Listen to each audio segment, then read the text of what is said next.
चलिए जानते हैं देश और दुनिया के सिलेक्टेड काम की और महत्वपूर्ण 50 बड़ी खबरों को सिर्फ 10 मिनट में। पर अभी तक आपने इस वीडियो को लाइक नहीं किया है तो लाइक कर दीजिए। भारत बांग्लादेश के लिए ऐतिहासिक दिन बुधवार 1 नवंबर को प्रधानमंत्री नरेंद्र मोदी और बांग्लादेश की प्रधानमंत्री उनकी समकक्ष शेख हसीना ने वीडियो कॉन्फ्रेंसिंग के जरिए संयुक्त रूप से रेलवे की 2 परियोजनाओं और एक बिजली आपूर्ति परियोजना का किया उद्घाटन। इस मौके पर मोदी ने कहा, स्मार्ट बांग्लादेश के निर्माण में भारत पूरा सहयोग देता रहेगा। कांग्रेस नेता राहुल गांधी ने खदानों के निजीकरण पर चिंता जताते हुए आरोप लगाया कि यह श्रम कानूनों का उल्लंघन है। उन्होंने कहा कि खदानों का निजीकरण करने का मतलब श्रमिकों को बंधुआ मजदूरी की ओर धकेलना है। कतर में इंडियन नेवी के 8 पूर्व नौसैनिकों को हुई फांसी की सजा पर बोले बीजेपी विधायक, कहा जिस तरीके से पाकिस्तान से पायलट अभिनंदन को बचाया गया था, उसी तरह कतर से इंडियन नेवी के 8 पूर्व नौसैनिकों को बचाने में भारत सरकार सक्षम है। अक्टूबर में लगातार तीसरे महीने यूपीआई ट्रांजैक्शन 1000 करोड़ के पार, बीते साल की तुलना में 56% बढ़ा। कांग्रेस ने त्योहारी सीजन के दौरान आसमान छूती कीमतों को लेकर केंद्र की बीजेपी सरकार की आलोचना करते हुए कहा, अगली दिवाली पर नहीं होगी महंगाई, इंडिया अलायंस की सरकार 2024 में बदलेगी नीतियां।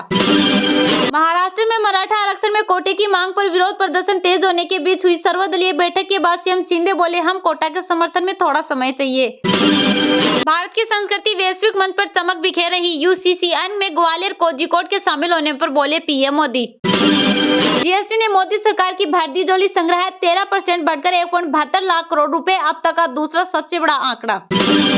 तेलंगाना में बोले राहुल गांधी, कहा सीएम पद को अलविदा कहेंगे केसीआर, जो पैसा लूटा है उसे जनता की जेब में डालेगी कांग्रेस। बीजेपी की एजेंसियां पहला बड़ा अरेस्ट अरविंद केजरीवाल का करने जा रही है। दूसरा अरेस्ट झारखंड राज्य से हेमंत सोरेन साहब का राघव चड्ढा का बड़ा आरोप। राजस्थान के सीएम अशोक गहलोत ने मीडिया से बात करते हुए कहा कि इतनी बड़ी पार्टी के अंदर सबको संतुष्ट नहीं किया जा सकता, मैं खुद भी संतुष्ट नहीं हो सकता सबके साथ, मैं मुख्यमंत्री हूं, फिर भी फैसला मेरे हिसाब से नहीं हो सकता, यह डेमोक्रेसी है, इसलिए इतनी मार्जिन लेकर चलानी पड़ेगी। त्योहारी सीजन में आर्थिक मोर्चे पर सरकार की हुई happy Diwali, GST collection 13% उछलकर 1.72 lakh crore हुआ। सऊदी अरब में खेला जा सकता है फीफा विश्व कप 2034, ऑस्ट्रेलिया मेजबानी से पीछे हटा।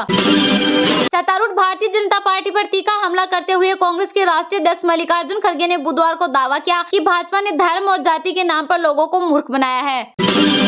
यूनेस्को क्रिएटिव सिटीज नेटवर्क में भारत के 2 शहर ग्वालियर और कोझिकोड के शामिल होने पर पीएम मोदी ने इसे देश के लिए बताया गौरवान्वित पल।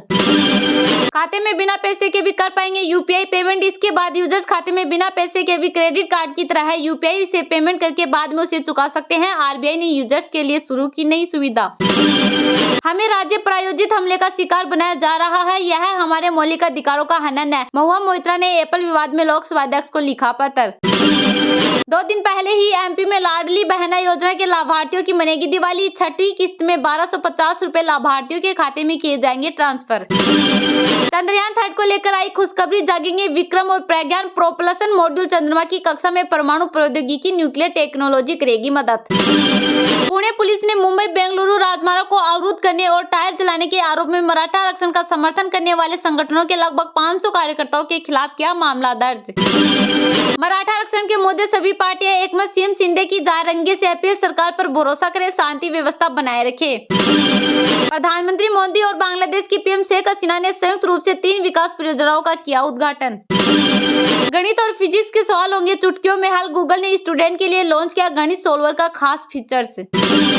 करवा चौथ के दिन ही एलपीजी सिलेंडर उपभोक्ताओं को लगा महंगाई का झटका, 103 रुपए हुआ महंगा। कांग्रेस संसदीय दल के अध्यक्ष सोनिया गांधी ने कहा, मिजोरम की समृद्धि और उन्नति के लिए कांग्रेस की जीत जरूरी।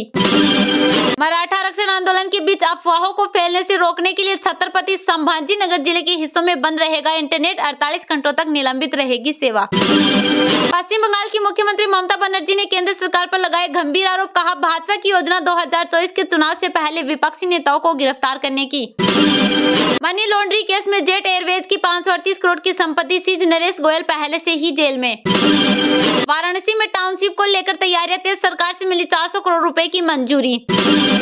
उत्तर प्रदेश के मुख्यमंत्री योगी आदित्यनाथ 3 नवंबर को देंगे गोरखपुर वासियों को 271 करोड़ रुपए की विकास परियोजनाओं की सौगात। कांग्रेस के लिए मुसीबत बना इंडिया गठबंधन, चुनावी राज्यों में बिगड़ेगा समीकरण। 71% सड़क हादसों में ओवर स्पीडिंग बनी मौत की वजह है, सरकार ने जारी किए आंकड़े। सीएम धामी ने अहमदाबाद में किया रोड शो, कहा राज्य में बनाया गया 6000 एकड़ का लैंड बैंक। चीन में रहे थे, मैं यहाँ आपके आत्मविश्वास को जी रहा था। पीएम मोदी ने पैरा एशियन एथलीट्स को किया मोटिवेट। राजस्थान में बोले सीएम योगी, देश की हर समस्या का नाम है कांग्रेस, इसकी सोच तालिबानी। दिवाली पर अयोध्या में फिर बनेगा रिकॉर्ड, 21 लाख से ज्यादा दीपों से जगमगाएगी श्री राम की नगरी। तेलंगाना में पिछड़ी जाति के किसी नेता को मुख्यमंत्री बनाने के वादे को लेकर भारतीय जनता पार्टी पर तंज कसते हुए कांग्रेस नेता राहुल गांधी ने शाह के वादे पर कसा तंज। बोले 2% वोट नहीं मिलेगा तो कैसे बनाएंगे ओबीसी मुख्यमंत्री। राष्ट्रीय गान का उच्चारण करना इसे गाने के समान नहीं, ममता बनर्जी को राहत देते हुए कोर्ट की टिप्पणी। मुंबई के वानखेड़े स्टेडियम में महान क्रिकेटर सचिन तेंदुलकर को किया गया सम्मानित। वानखेड़े स्टेडियम में हुआ तेंदुलकर की प्रतिमा का अनावरण। बीआरएस, बीजेपी और एआईएमआईएम एक साथ तेलंगाना से चुराए पैसा हम दिलाएंगे वापस, राहुल गांधी का दावा। जंग के बीच गाजा में फंसे विदेशी पासपोर्ट धारकों को मिली मुफ्ती, राफा क्रॉसिंग के जरिए पहुंचे मिस्र। ईरान ने फिर दी इजरायल को धमकी, ईरानी विदेश मंत्री बोले जंग नहीं थमी तो लेंगे बड़ा फैसला। अरविंद केजरीवाल को जेल में डालकर दिल्ली की 7 सीटें जीतना चाहती है बीजेपी, राघव चड्ढा का बड़ा बयान। निकल गई हमास की हेकड़ी, गाजा में इजरायल के ग्राउंड ऑपरेशन से निकल गई चीख, बंधकों को रिहा करने को तैयार। ईरानी सुप्रीम लीडर अयातुल्ला खामेनेई का इस्लामिक देशों से आह्वान, फौरन इजरायल को बंद करे तेल, गैस और खाने की सप्लाई। दिल्ली में सफाई कर्मचारियों के पक्का होने पर केजरीवाल ने बधाई दी, कहा हमने अपना वादा पूरा किया। दिल्ली यूनिवर्सिटी में 13 दिसंबर से शुरू होंगे सेमेस्टर एग्जाम, परीक्षा फॉर्म 13 नवंबर शाम 5:30 बजे तक भरे जाएंगे। तेलंगाना चुनाव से पहले बीजेपी को बड़ा झटका, पूर्व सांसद वेंकट स्वामी ने छोड़ी पार्टी। कोटा पहुंचे कांग्रेस अध्यक्ष मल्लिकार्जुन खड़गे, कवासी लखमा के पक्ष की जनसभा। घरेलू शेयर बाजार लगातार दूसरे दिन गिरावट के साथ बंद हुआ, सक्सेस 283 अंक टूटा, निफ्टी 19,000 के नीचे।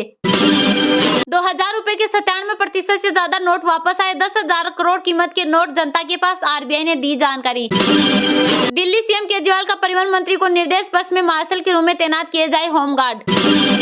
हमास लीडर गाजी अहमद की इजरायल को धमकी, फिर अंजाम देंगे 7 अक्टूबर जैसा अटैक। विराट और रोहित से भी ज्यादा फोरम में प्याज, बिहार में सत्तारूढ़ जेडीयू ने महंगाई को लेकर मोदी सरकार पर कसा तंज। Gwalior UNESCO creative cities network में शामिल, मध्य प्रदेश को स्थापना दिवस पर मिली सौगात। दिवाली से पहले पेटीएम लाया एक और जबरदस्त फीचर, अब हर बार मिलेगा कंफर्म टिकट। ओपी राजभर का मंत्री बना तय, दारा पर फैसला नहीं, योगी की अमित शाह के साथ बैठक के बाद फैसला। आज 111 मेडल जीते, पहले नहीं थी नीतियां, एशियन पैरा गेम्स के खिलाड़ियों से मिले पीएम मोदी। सीएम गहलोत के खिलाफ मानहानि मामले में 30 नवंबर तक टली सुनवाई। भारतीय नौसेना ने बंगाल की खाड़ी में ब्रह्मोस मिसाइल का किया सफल परीक्षण। एनसीपी विधायक कमलेश सिंह ने हेमंत सरकार से समर्थन लिया वापस। हरियाणा दिवस पर मुख्यमंत्री मनोहर लाल खट्टर ने हरियाणा में सभी सरकारी कर्मचारियों को दी कैशलेस स्वास्थ्य सुविधा। भारत बांग्लादेश के लिए ऐतिहासिक दिन, बुधवार 1 नवंबर को प्रधानमंत्री नरेंद्र मोदी और बांग्लादेश की प्रधानमंत्री उनकी समकक्ष शेख हसीना ने वीडियो कॉन्फ्रेंसिंग के जरिए संयुक्त रूप से रेलवे की 2 परियोजनाओं और एक बिजली आपूर्ति परियोजना का किया उद्घाटन। इस मौके पर मोदी ने कहा, स्मार्ट बांग्लादेश के निर्माण में भारत पूरा सहयोग देता रहेगा। इस दौरान अपने संबोधन में पीएम मोदी ने कहा, पिछले 9 साल में भारत और बांग्लादेश के बीच व्यापार 3 गुना हो गया है। अखौरा अगरतला रेल लिंक का उद्घाटन एक ऐतिहासिक क्षण है। यह बांग्लादेश और भारत के उत्तर पूर्वी राज्यों के बीच पहला रेल लिंक है। मुफ्ती संग्राम के दिनों से ही त्रिपुरा का बांग्लादेश के साथ मजबूत रिश्ता रहा है। मुझे खुशी है कि हमने मैत्री थर्मल पावर प्रोजेक्ट की दूसरी यूनिट का उद्घाटन किया। पीएम नरेंद्र मोदी और शेख हसीना ने संयुक्त रूप से जिन 3 परियोजनाओं का उद्घाटन किया, उनमें भारत को बांग्लादेश की मैत्री सुपर थर्मल पावर प्लांट के लिए $1.6 अरब का ऋण देना शामिल है। दोनों देशों के संबंध निरंतर कई ऊंचाइयां छू रहे हैं तथा पिछले 9 वर्षों में दोनों ने मिलकर जितना काम किया है, उतना काम कई दशकों में भी नहीं हुआ। मोदी ने कहा, स्मार्ट बांग्लादेश के निर्माण में भारत पूरा सहयोग देता रहेगा। खुलना डिवीजन के रामपाल में स्थित इस परियोजना के तहत 1320 मेगावाट बिजली का उत्पादन होगा। यह परियोजना भारत की एनटीपीसी लिमिटेड और बांग्लादेश पावर डेवलपमेंट बोर्ड बीपीडीपी की ओर से पूरी की गई। रेलवे की परियोजना में शामिल Agartala Akhaura cross border rail link 15 kilometre लंबा है, जिसका भारत में 5 किलोमीटर और बांग्लादेश में 10 किलोमीटर विस्तार है। इस रेलवे लिंक के जरिए दोनों देशों के बीच व्यापार में बढ़ोतरी होगी। यह भारत बांग्लादेश ने दोस्ताना रिश्ते को और मजबूत बनाएगा। भारत से बांग्लादेश और बांग्लादेश से भारत आने जाने वालों के लिए सभी आवश्यक दस्तावेजी प्रक्रिया जल्द शुरू होगी और ट्रेन में चढ़ने और उतरते समय सभी दस्तावेजों की जांच की जाएगी।